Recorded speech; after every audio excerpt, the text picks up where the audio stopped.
In my 10th year as a Doctors Without Borders volunteer in Africa, I ran into my ex-husband, Diego. He frowned when he saw me. Jessica, you hate seeing me so much you'd rather hide all the way out here? When we divorced 10 years ago, things were indeed ugly. His mistress had come to our door, a girl barely in her early 20s, insisting she and Diego were true love, telling me to step aside. I stepped aside. I left the divorce papers and walked away, for 10 whole years. I never expected to run into Diego here. I moved around him, took my son, who had just walked out of the tent, by the hand, and tried to leave, but he blocked my way. This is my son, isn't he? Annoyed, I pushed him away. You're overthinking. Chapter 1. I held my son's hand, ready to turn around and walk away. But Diego stepped in front of us again. Jessica, stop. His voice carried that unmistakable pressure, commanding, absolute. How old is this child? I turned my face to the side, avoiding his eyes, pulling Lucas toward the medical tent. It has nothing to do with you. 9 years old. He reported the age with unsettling accuracy, his tone so certain it made my heart tighten. Last year you posted his birthday cake on your moments. There were 9 candles. I froze and whipped around to look at him.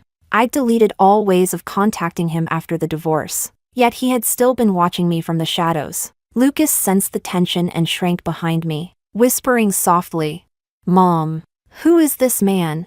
A stranger. I stroked my son's soft hair, trying to calm him, but Diego's eyes suddenly went cold. He stepped forward, gaze falling on Lucas's features. The double-lidded eyes and straight nose, exactly like Diego's, only deepened his suspicion. A stranger? He let out a short, bitter laugh, full of self-mockery and restrained anger. Jessica, you dare say he has nothing to do with me? You left in such a hurry. Did you already know you were pregnant? I said no. I raised my voice, several medical staff casting glances our way. 10 years of peace shattered. The past I had forced deep down surfaced little by little under his questions. Afraid of losing control if this continued, I pulled Lucas to go around him, but Diego grabbed my wrist. I jerked away like burned flesh. Diego, we've been divorced for 10 years. My voice trembled despite my efforts to steady it. You were the one who betrayed our marriage. You let her come to our home and force me to step aside. What right do you have to question me now? His movement paused, his eyes dimmed, and his tone softened slightly. There were reasons for what happened back then. Jessica, give me a chance to explain, and give this child a right to know the truth. The truth is that I've already started a new life. He has a complete family. He doesn't need anyone extra interfering. I straightened my back, trying to maintain calm, though my heart was in chaos. I knew Diego's personality. Once he locked onto something, he never let go easily. The African wind carried 10 years of dust, stirring up all the memories I had buried. Once, Diego and I were the envy of everyone. He was the star senior in the computer science department. I was the campus beauty in the medical school. He pursued me for 3 years. I rejected him repeatedly because of our family differences, but he still stood under my dorm every morning with breakfast, day after day. For 3 years, I still remember his eyes, bright, determined, telling me I was the one he wanted for life. Eventually, we got together. The year we graduated, his mother refused to let him marry me because of my family background. He fought with them for half a year and even moved out. In the end, his mother gave in. Our wedding was grand, every detail full of his dedication. In front of all our friends and family, he said, Jessica, from today on, I will protect you for the rest of your life. I won't let you suffer even the slightest grievance. The first few years were sweet as honey. Even when he was busy starting his own company, he still made time to have dinner with me, watch old movies with me. I thought such happiness would last forever. The change began when we started trying to have a child. Chapter 2. In the 3rd year of our marriage, we still didn't have a child. The medical checkups showed my body was fine. I was simply under too much stress. But Diego's mother wouldn't let it go. Every time she saw me, her words were filled with accusations. Marrying a hen that doesn't lay eggs, our family is going to die out because of you. At first, Diego defended me. He would argue with his mother. But as it happened again and again, He began to lose patience. When his mother criticized me, he slowly stopped speaking up. He began to silently approve. I knew he was stuck in the middle, but being abandoned by the person closest to you, it hurts more than words can describe. What made it worse was that his mother started arranging blind dates for him under the excuse of business socializing. In the beginning, I still confronted him, crying and questioning him. He would coax me and say it was all just for show. But later, the perfume on him changed from one scent to another. He came home later and later, sometimes not at all, until one day, I found a lipstick in his car, one that definitely wasn't mine. I cried and questioned him, but he lost his temper for the first time. Jessica, you're being ridiculous. It's just something a client left behind. Do you think it's easy for me to work this hard? After that, our arguments increased, and silent cold wars became routine. Later, he claimed he was too tired from work and didn't want to disturb my sleep, so he moved into the guest room. He stayed there for 2 whole years. During those 2 years, we lived like strangers under the same roof. Besides necessary communication, we barely spoke.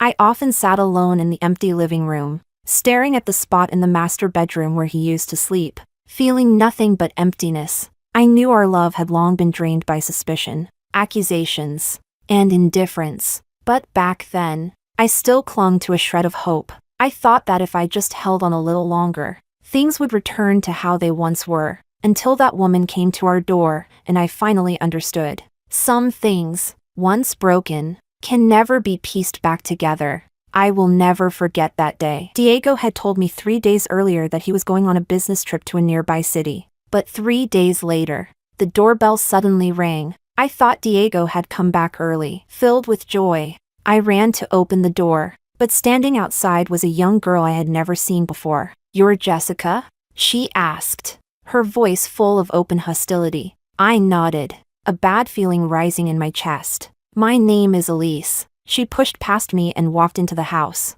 sitting on the sofa as if it were her own home, looking around without the slightest courtesy. "I'm Diego's girlfriend. I'm here today to tell you it's time for you to step aside." I stared at her in disbelief. "You must be mistaken. I'm Diego's wife. We are not divorced." Elise let out a mocking laugh, as if I had just told the funniest joke in the world. "Jessica, stop lying to yourself. Diego doesn't love you. He loves me. The only reason he hasn't divorced you is because he feels guilty. But I don't want him to wrong himself anymore, since he doesn't want to be the bad guy. I'll be the one to do it." She pulled out her phone and showed me a photo. In the picture, she and Diego were leaning intimately against each other. The background a 5-star hotel in our city. "He told you he was on a business trip.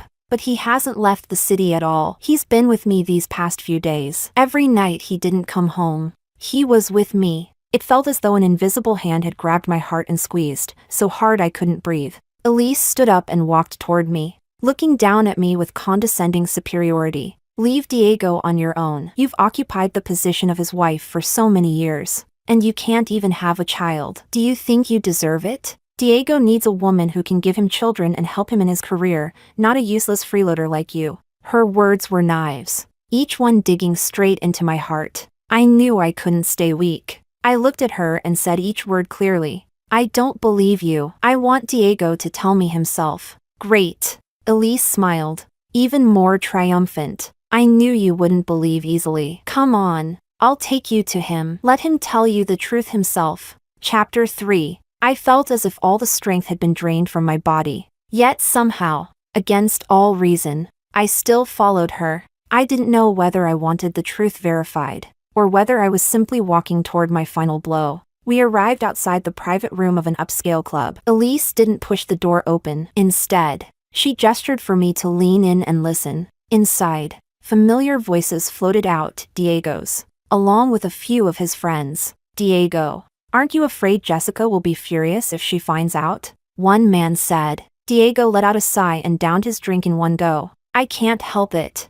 My mother has been pressuring me nonstop. At first I thought I'd just have a child with another woman, bring the kid home, and shut her up. But then I met Elise. She's young, pretty, sensible, no messy nonsense like after marriage. Being with her, I feel a happiness I haven't felt in a long time. But what if Jessica finds out? That temper of hers, she throws a fit if your shirt even smells like another woman. Diego suddenly gave a short laugh. Where can she go? Without me. She can't do anything. She's been with me all these years. I believe she can learn to turn a blind eye. Besides, Elise doesn't even have an official title. I've already wronged her enough. I couldn't hear the rest. My ears buzzed. My vision went dark. The whole world seemed to spin. So this was what I was worth in his eyes. Someone who could be appeased with a title. Someone he believed couldn't survive without him. All those years of love, not worth as much as a flirtatious young girl who had appeared out of nowhere.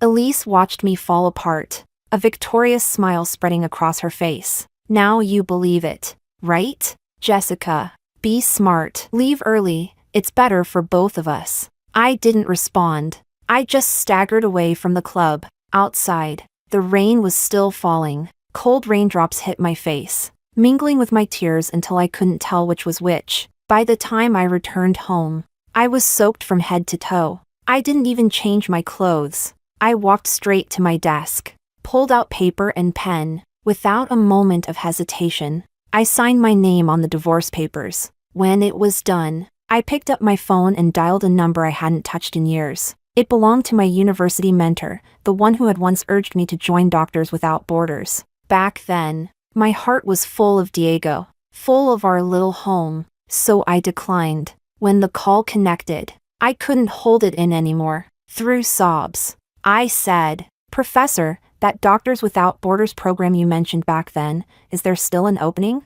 There was a brief silence on the other end. Then his warm voice came through. "Jessica, is that you? You were the best student our department ever had. When you married right after graduation, we were all disappointed. Thankfully, you've finally thought it through and are returning to medicine. That spot, I've kept it for you all these years, waiting for your yes." When I hung up, I felt a faint light in my heart. For the first time in a very long time, maybe leaving this place, leaving Diego, going somewhere far away to do what I truly wanted, was exactly where I belonged. The next morning, I placed the signed divorce papers on the coffee table, without leaving a single word behind. I dragged my small suitcase and boarded the flight to Africa. I thought I would never cross paths with Diego again for the rest of my life. But unexpectedly, 10 years later, on this distant land, we still met again. Looking at the aggressive man in front of me now, I opened my mouth.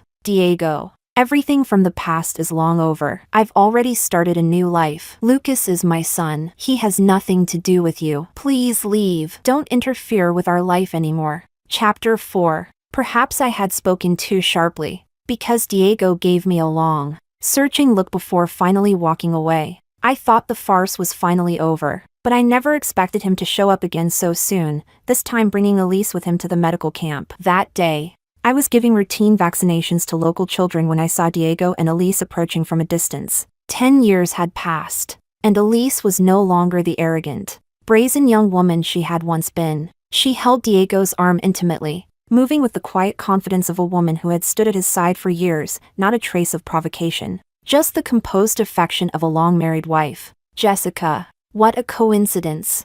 Elise greeted me first, her tone so natural. It sounded as if we were old friends running into each other. "Diego and I came to visit the children here. We also brought some supplies for your team." She pointed at the staff behind them. They were unloading boxes, filled with medicine, food, and school supplies. Diego stood beside her, looking at her with gentle eyes. He reached up and brushed a loose strand of hair from her face, the movement tender and familiar. "Thank you," I replied blandly, not sparing them another glance as I continued vaccinating the child in front of me. "Jessica, you've had it rough all these years." Elise stepped closer, her voice soft with just the right amount of sympathy. "I've always felt guilty about what happened back then. Honestly, Diego and I weren't completely in control of the situation. Now that we can finally be together openly, I also hope you can find your own happiness." Her tone carried no malice. In fact, there was even a touch of apology in it.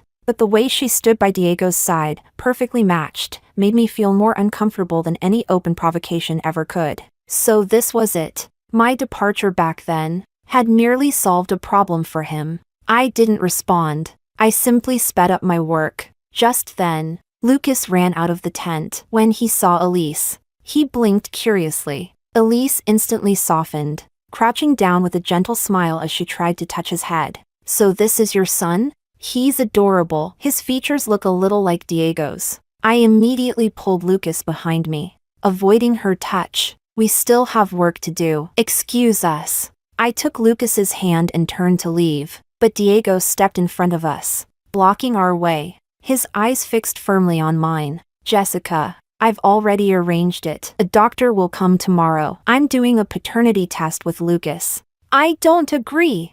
I refused without hesitation. "Diego, don't push your luck." "This isn't pushing my luck. It's my right, and Lucas's." His eyes locked on mine, steady and determined. "I know you're angry, but I have never, not once, doubted that Lucas is my child. The test is just a formality. Once it's confirmed, I won't let you two continue suffering here." I genuinely didn't know where he got his confidence. "We've been living perfectly fine here, and if you stop insisting on this, our life will only get better." I knew that once the paternity test was done, Lucas's peaceful life would be shattered. Just as we were at a deadlock, a familiar silhouette approached from a distance. "Jessica, what's wrong?" A warm and steady male voice came from behind me. "Big brother?" Diego's eyes widened in shock. "What are you doing here?" I turned around. It was Kevin, our medical team's leader, and also the man Diego had called his sworn elder brother for years. But before Diego could say another word, Lucas broke free from my hand and ran straight toward Kevin, throwing himself into his arms. He looked up with a bright, sweet smile and called out, "Daddy!" Chapter 5. Lucas's shout froze everyone on the spot. Diego's determined expression shattered instantly as he stared in disbelief at the child now nestled in Kevin's arms. He whipped his head toward me, then back to Kevin. "Big brother, what did he just call you?" Kevin caught Lucas steadily, lifting a hand to gently ruffle his soft hair. He glanced at Diego, his tone calm and unshaken. "He called me Dad." "Why?" "That's impossible." Diego's voice shot up abruptly, his gaze glued to Lucas and Kevin as if the world had tilted. "He looks so much like me. He should be my son." "Big brother, when did you?" "In the second year after you and Jessica divorced." Kevin cut him off. His eyes swept past Elise, whose face had gone pale, and finally landed on me. "Jessica and I got married. Lucas is legally my son, and I've watched him grow up from the very beginning." I stood still, Lucas's small hand squeezing my fingers tightly. Memories surged back, guided by Kevin's gentle gaze, slowly becoming vivid. When I first arrived in Africa after the divorce, the first stop was the Central African Republic, where conflict broke out almost every week. The moment we stepped off the plane, we encountered an armed clash. We hid in temporary shelters, facing endless wounded people and despairing cries every single day. 3 months in, during an external rescue mission, we were ambushed. A bullet grazed my arm. A nurse beside me was hit in the thigh. I had to carry her across a gravel-covered desert plain, running for our lives. When my strength was nearly gone, a jeep screeched to a halt beside us. Kevin leaned out of the window, shouting, "Get in!" His voice cut through the gunfire like a rope thrown to a drowning person. He was the temporary leader of our medical team back then, steady, calm, and decisive, leading a small squad to rescue us. That day, he treated the wound on my arm. His movements were swift but gentle, and he only said one thing: "Don't be afraid, I'm here." Later, I learned he was Diego's older brother. He had left the family years ago, rebelling against arranged marriages and the patriarchal traditions of their household. He joined Doctors Without Borders to live his own way. He knew everything about my past with Diego, yet he never brought it up. When he saw me staring blankly at medical records late at night, he quietly set a cup of hot coffee beside me. When I cried after losing a patient, he sat with me outside the camp, watching the stars spread across the African sky. Our feelings grew in the spaces between rescues, in the trenches of life and death. He understood my dedication, he understood my love for medicine, and he understood the hidden longing in my heart for a home, for belonging. In the 3rd year after my divorce, he held out a ring carved from local stone and asked if I would stay with him. "Make this place our home." I nodded. He wrapped me in his arms. "Jessica, from now on, I won't let anyone hurt you again, and I won't let you face anything alone." A year later, Lucas was born. His features did, coincidentally, carry shadows of Diego. But Kevin held my hand and said, "Children are innocent. The love we give him will overshadow every shadow from the past." And he kept his promise. Lucas grew up surrounded by our medical team. Kevin taught him how to identify herbs, how to read the stars, how to help distribute supplies. He raised him into a bright and gentle little boy. To Lucas, Kevin wasn't just a father. He was the father, irreplaceable. Diego's voice trembled now, as if refusing to accept what he was seeing. But he clearly looks like me. Looking alike doesn't prove blood ties. Kevin moved Lucas behind him protectively. Diego, you chose to let Jessica go back then. You should have known, some things, once lost, can never be regained. Elise, beside him, exhaled in relief and instinctively tightened her grip on Diego's arm. She probably hadn't expected things to take this turn. Diego looked between me, Kevin, and Lucas. In his once proud, confident eyes, for the first time, there was confusion, helplessness, loss. He opened his mouth as if wanting to say something. But finally, all he could do was clench his fists. Chapter 6. The confrontation ended in complete disarray. When Diego finally left with Elise, he looked back at me. In his eyes, besides resentment, there was something else. Something complicated that I couldn't decipher. That night, the wind around the camp was a bit cold. Kevin and I sat by the bonfire outside the tent. Lucas had already fallen asleep inside. "You're still thinking about what happened today?" Kevin handed me a cup of warm water. I took it, the heat calming the agitation in my chest. I didn't expect to see him again like this. He would have found out sooner or later. Kevin stared into the fire, its glow reflected in his eyes. "Actually, I've known for a while that he was keeping an eye on you. 3 years ago, he already donated supplies through the International Red Cross, specifically asking they be sent to our camp. He just never showed up." I froze. "Why didn't you tell me? What good would it have done?" He turned to me, his eyes gentle. "The past is already over. I didn't want him disrupting your life again. I just didn't expect he'd show up in person, much less bring Elise." The mention of Elise made something twist in my heart. But I quickly let it go. She's changed a lot. She's not as aggressive as she used to be. People change. Yes, but some things don't. Kevin patted my shoulder lightly. "No matter what they want, as long as I'm here, I won't let anyone wrong you or Lucas." I leaned on his shoulder, feeling the reassurance seep into me. 4 years. It was because he was here that I found a sense of belonging in this barren land. But I didn't know our peace wouldn't last long. 3 days later, 2 off-road vehicles barreled into the camp, raising clouds of dust. Before the engines even stopped, Diego's mother, Oriana, stormed out with several bodyguards behind her. She spotted me instantly. I was examining a local child when she rushed over, pointing a trembling finger at my face as she started screaming, "Jessica, you jinx! Seducing my son wasn't enough for you, you're seducing Kevin now? What has our family ever done to deserve you destroying both of my sons?"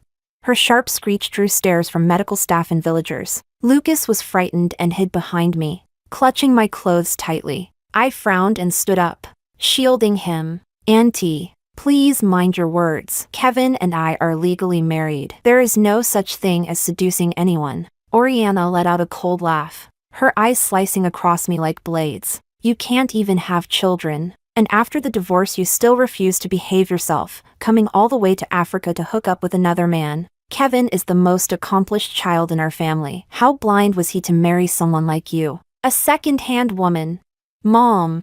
Kevin rushed over. He immediately placed himself between me and Lucas. "How can you say that? Jessica is my wife, the only woman I ever wanted to marry. Being with her is my choice." "Your choice?"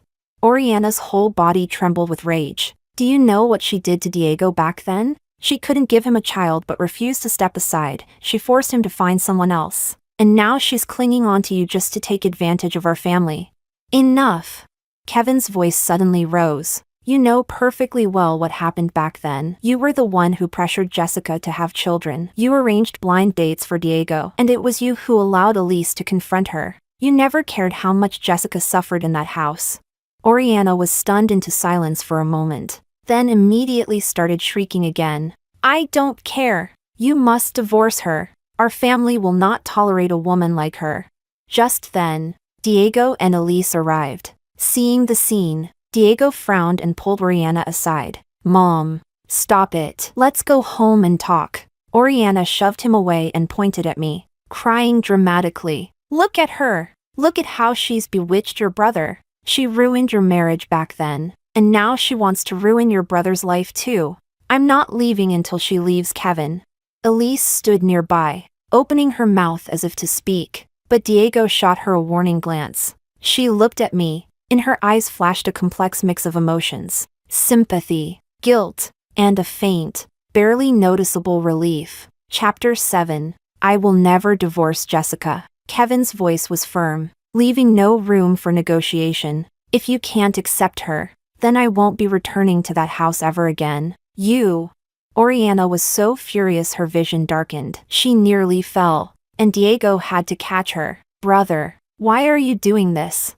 Diego looked at Kevin. Mom is just thinking for your own good. Jessica, she is wonderful. Kevin cut him off. All these years, you have no idea how many people she's saved in Africa, how much hardship she's endured. She is kind, brave, responsible, better than any woman I've ever met. Being able to marry her is the greatest blessing of my life. Then he turned to me, his eyes soft enough to melt ice. Jessica, I'm sorry you had to suffer. I shook my head and took his hand. Warmth filled my chest. With him standing so firmly by my side, all the accusations and insults suddenly felt insignificant. Seeing Kevin's unwavering stance, Oriana began wailing dramatically again. What did our family do to deserve this? Both my sons bewitched by the same woman. Diego, hurry and talk some sense into your brother. Have you forgotten what she did to you back then? Diego looked at me, his expression complicated. These days, he must have quietly asked around and learned many things. My years in Africa. What Kevin and I had been through.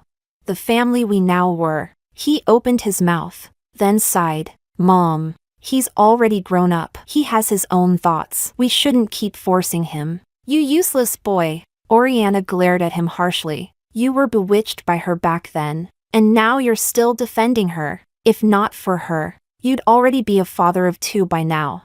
The mention of a child made Diego stiffen. His instinctive response was to glance at Lucas behind me. In his eyes, there was guilt, loss, and a faint longing he didn't dare admit. Lucas shrank into my arms, frightened by his gaze. Kevin noticed and bent down to lift Lucas into his arms. Don't be scared, Lucas. Dad is here. Oriana trembled with fury at the scene, but she couldn't say another word. She knew Kevin's personality well. Once he made a decision, nothing could change it. In the end, under Diego's persuasion, Oriana left the camp reluctantly. Before she got into the car, she threw me a vicious glare. You just wait. After they were gone, peace finally returned to the camp. Kevin held Lucas in his arms, gently patting his back to soothe him. Watching the side of Kevin's face, gratitude welled up in my heart. Kevin, thank you. What are you thanking me for?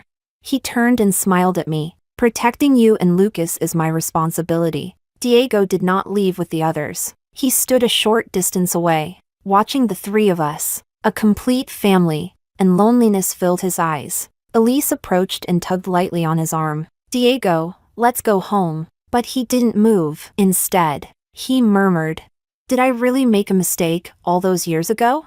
Elise stiffened, then said softly, It's all in the past. Aren't we fine now? But her words did nothing to ease the heaviness in Diego's eyes. He watched Kevin and me exchange a quiet smile. Something clogged his chest, making it hard to breathe. He remembered how I used to smile at him the same way, eyes full of light. How I reheated dinner over and over while waiting for him to come home. How I supported him through the early, grueling years of his business. And how he, pressured by his mother, tempted by the outside world, lost his patience, lost his way, and pushed away the woman who once loved him with all her heart. Now, I had found someone who truly cherished me, a man who protected me without hesitation, and a warm family of my own. And he could only stand where he was, watching from afar, drowning in regret. Chapter 8. Oriana's visit was like throwing a stone into a calm lake. Ripples spread layer by layer, disturbing everything. Diego began visiting the camp frequently. He no longer mentioned the paternity test. He no longer tried to force explanations. He simply stood at a distance, watching Lucas with complex eyes. Sometimes, he delivered urgently needed supplies. Sometimes, he stood quietly outside the medical tent, watching me treat patients. Elise occasionally accompanied him, but most of the time, he came alone. One day, Lucas was playing soccer on the open ground outside the camp. He slipped and fell, scraping his knee. Diego happened to walk by. He rushed to him instinctively, reaching out to help, but Lucas shrank back, eyeing him warily. "Who are you? My dad will come save me." Diego's outstretched hand froze midair, his face twisted with unmistakable loss. He looked at the wound on Lucas's knee, and his voice softened. "Let me clean it for you, okay? It won't hurt for long." Lucas shook his head stubbornly. "No, I want to wait for my dad." At that moment, Kevin walked over. He took in the scene and said nothing. He simply bent down, scooped Lucas into his arms, and took out the disinfectant he always carried. Gently cleaning the wound, Diego stood aside, watching Kevin's practiced movements, watching Lucas nestle quietly in his arms. His chest felt like it had been pierced with 1,000 needles. He suddenly realized some things had truly slipped away from him forever. If he hadn't made those mistakes back then, perhaps Lucas would have been his child. If he had held on a little longer, maybe they could have been the family smiling in the sunset. "Brother," Diego finally spoke, his voice hoarse. "Back then, did you already know Jessica was in Africa?" Kevin's hands paused for a moment. Then he nodded. "Yes, I always kept track of her. When I learned she joined Doctors Without Borders, I was worried but also proud. Later, I requested a transfer to this camp so I could look after her." "So you liked her long ago?" "Yes." Kevin didn't deny it. "From the first time I saw her in college, I thought she was special. But at that time, she only had eyes for you." Diego let out a bitter laugh. "So I missed the best person, a long time ago." He remembered. Kevin once warned him to treat me well, not to let outside pressure affect our marriage. But back then, Diego dismissed it as meddling. Now he realized how foolish he had been. At that moment, Elise hurried over, her expression anxious. "Diego, something's wrong. Our company's local investment project collapsed. The partner suddenly broke the contract and ran off with part of our funds." Diego's face darkened. "What? Weren't the negotiations going smoothly?" "I don't know. They're firm. They refused everything." Elise was panicking. "The funding chain is broken. If the project stops now, the losses will be huge." Diego frowned and turned to leave. "I'll go take a look." He walked several steps, then stopped and looked back at me and Kevin. His eyes were filled with helplessness and frustration. But in the end, he turned away. I watched his hurried figure fade into the distance, and felt nothing. His gains or losses were no longer connected to me. We had long become two separate worlds. Kevin seemed to sense my thoughts. He took my hand. "Don't think too much. We'll just live our own lives." I nodded and lowered my head to look at Lucas. He had stopped crying, his round eyes gazing curiously at the distant grasslands. The golden sunset poured over the land, warm and peaceful. I knew there would still be storms ahead in my life, but with Kevin and Lucas by my side, I had the courage to face anything. Chapter 9. Diego's project indeed ran into serious trouble. After the partner ran away with the funds, they vanished without a trace. The project was forced to stop. Not only was the entire investment wasted, they were also facing fines from the local government. Diego was overwhelmed, running around every day trying to negotiate with different parties. But nothing worked. Elise was no longer the calm, composed girl she used to be. She followed Diego everywhere, her face filled with exhaustion and anxiety. One day, I was at the town hospital purchasing medical supplies when I ran into them. Diego had long lost the confidence and vitality he once had. Elise stood beside him, worry etched deep in her eyes. When she saw me, she froze for a second, then quickly walked over, her tone carrying a hint of pleading. Jessica, could you please help us with something? I was surprised, but I nodded slightly. Go on. Our funds have completely dried up. We previously promised to donate supplies to the local school, but now we can't deliver. Elisa's voice trembled slightly. All those kids are waiting. If we let them down, I'll feel awful. You're respected here. Could you help us find a solution? I looked at her worn-out face and felt no sympathy at all. The image of her barging into my home years ago, arrogant, triumphant, was still vivid in my mind. Why should I help you? I asked flatly. Elise bit her lip, guilt flashing across her face. What I did back then was wrong. I was young, foolish, blinded by love, and I did things that hurt you. I've regretted it for many years. She glanced toward Diego, who stood a few steps away. I thought I'd be happy with him, but these years, we've been constantly pressured by his mother to have a child, constantly burdened by his family's issues. And Diego, he's never truly let you go. I've always been just a replacement. That has nothing to do with me. I interrupted her coldly. But the children at the school are innocent. I'll ask around. I can't guarantee anything. Elisa's eyes reddened. She bowed her head. Thank you, Jessica. Even if it doesn't work, thank you. I didn't respond further and walked away. Back at the camp, I mentioned the situation to Kevin. Kevin thought for a moment. We can help. Our medical team works with several charity groups. Maybe we can raise enough supplies. With the coordination of the medical team, several charity organizations stepped up. Within a week, enough supplies were gathered and sent to the local school. Elise came personally to thank me, gratitude shining in her eyes. Jessica, thank you so much. She hesitated, then said, Diego, these days he keeps talking about you. He said that if he had understood you better, cherished you more, things wouldn't have turned out like this. I smiled faintly and didn't reply. What good was regret?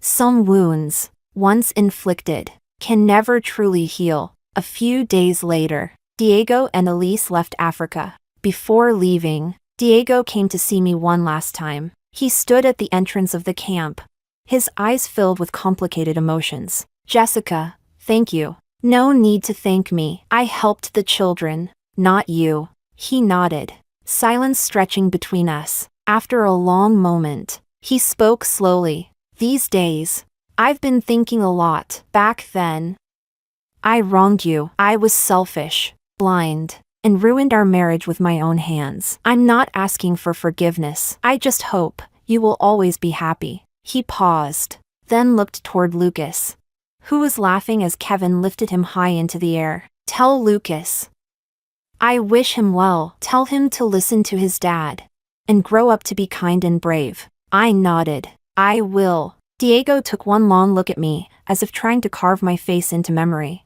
Then he turned away and boarded the plane with Elise. I watched the plane disappear into the sky, my heart utterly calm. Those dust-covered memories, like the African wind, had already been weathered away. Kevin walked to my side and held my hand. It's all behind us now.